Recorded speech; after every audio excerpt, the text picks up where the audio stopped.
Hi, this is Erin Skinner with Weber Shandwick, and I am here with Shark Fu from AngryBlackBitch.com. Hello. Shark Fu, I'm wondering if you had the opportunity to actually interview John McCain and Barack Obama, what do you think would be sort of your number one question to ask them? That's awesome. I've dreamed about that for a while. I think I'd ask them why they want to be president, why they aspire to the role, why they feel that that's an impactful position to take, and what they think they can accomplish in the role of president that they couldn't accomplish in their role as senator, and then why they didn't try to accomplish those things as senator. Great question. Okay. Who do you admire the most in the female political blogging world right now, and why? Oh, put me on the spot. I'm a huge fan of Pam Spalding, Pam's House Blend. Love it. I think it's clean, it's accurate, it's original content that I don't get other places. I contribute to Shakespeare's Sister, so I love Shakespeare's Sister, even though it's not all women. But I love to read other people's posts, and I'm kind of a little lackluster at posting. And I would have to say, female blogger. That's probably the person I most admire, who's so consistent. And then also Jack and Jill Politics. I think that they are kind of leading a different way and adding a unique voice to the whole thing. What kind of topics do you think you're going to be talking about in the lead up to the November presidential election? I know that I'm going to be talking about candidate positions on choice, and then what a pro-choice voter's position is, what decision they will be making. I think a lot of times the rhetoric feeds into the vote things that you're not actually voting for, and too often people are like, well, I'm pro-choice for this, and that, and I'm like, that's really great, but you're pro-choice for that, and that's something the governor can do, or that's something the courts will do, or that's something an activist will do, and presidents don't get to do that, and I think sometimes that gets lost in the fray. So just clarifying what exactly the president's role is on that topic. I think more than ever, the issue of race and gender are at the forefront. So I think I'm fascinated and struggling on how to write about how, as a woman of color, feminist, this Democratic primary has really fractured a lot of what were loosely linked communities, and what we can learn from that, and how we can listen to each other and grow. Or what the ramifications are if we don't. You know, it hasn't been too long since the primary season ended, but do you have some thoughts now on what you think Hillary's impact was in general on future women who might think about entering politics? That's a great question. I do think it will evolve over time, and I think that how we view this election and her role in it in 5 years will be different. I think that there's a whole generation of millennials who now believe that a woman can make a viable run for president. I think there's women of color like me who now are concerned that a woman can't make a viable run for president without doing things as part of political rhetoric that make it hard for us to be part of that discussion. It is being tough. I think the questions are actually more interesting than what we've learned. Does a woman have to sacrifice her, a lot of her positions to be seen as tough? How does a woman, regardless of her race, appeal to white male voters from the middle? And is that something where you have to claim your whiteness? How would a woman of color ever become a viable political candidate if that's something you have to do?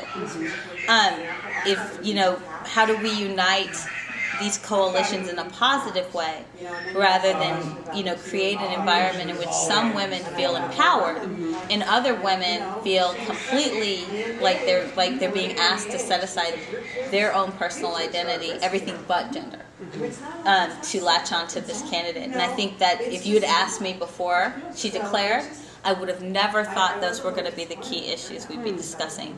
I was very surprised and kind of taken off center by what ended up being kind of the big key issues that came out of her run. But I think what a woman has to do to run and then also that let's just keep it real. This is not your usual woman. You know, what kind of woman can get to that position? You know, I have very little in common with Hillary Rodham Clinton. She's an exceptionally talented person. Her resume is outrageously deep in a lot of very, very specific ways, and she's had an incredibly privileged life. So how do the average women get a voice in politics, and do they need to? Do you think you'll run for office? Many have asked. I think there's a part of me that is interested in running for office and has considered it definitely on a state level or a local level. And then there's a huge part of me that's like, I guess that's why that's my question to Obama and McCain. I'm not sure that's the best way to get things done. I honestly think there's limits to what politicians can do.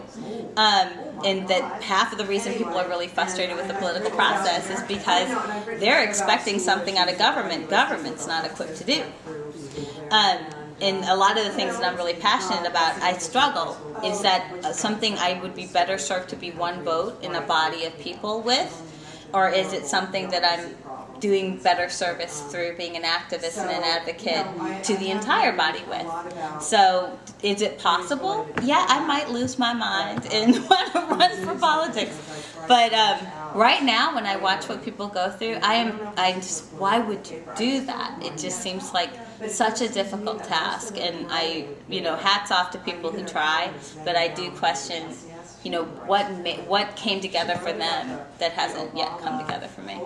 I think last question, should Michelle Obama actually be a first lady come November? What kinds of issues do you think that she's going to come up against as being the first lady of color, as a woman of color in that office? That's a great question. I know that she will face issues of people's stereotypical expectations of black women. How you deal with people who are trying to throw out these historic racial stereotypes to get a rise out of you. From the black community, our expectations of the first in anything, and I've been there a couple of times, and your expectation of the first, what does that mean? And to a large extent, kind of the Tiger Woods effect. Everything he does will be judged in how black it is, or how black it wasn't, or is it even black? And I think Michelle will face that as well. But I think what she chooses to have as her platform, as a feminist, there's part of me that wishes that she wouldn't choose a platform. I would love to see a first lady go back to work. And be the first person to have a job that isn't a platform like Miss America, and kind of balance that. But I know that's probably not going to happen. There's more of a traditional role.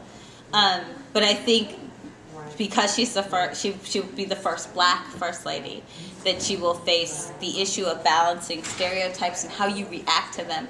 But she's a black woman of a certain age, and as one, you don't get to, I'm 35, you don't live 35 years on this earth as a woman of color and not have confronted how you balance your reaction to other people's expectations of you as a black person. Do you sound black? Do you write black? Do you dress black? Did you take the black position on this? Did you go against, the cause? There's all of those things that we all struggle with. That's great. Thank you, Pamela, very You're much. very welcome. I appreciate it. No problem.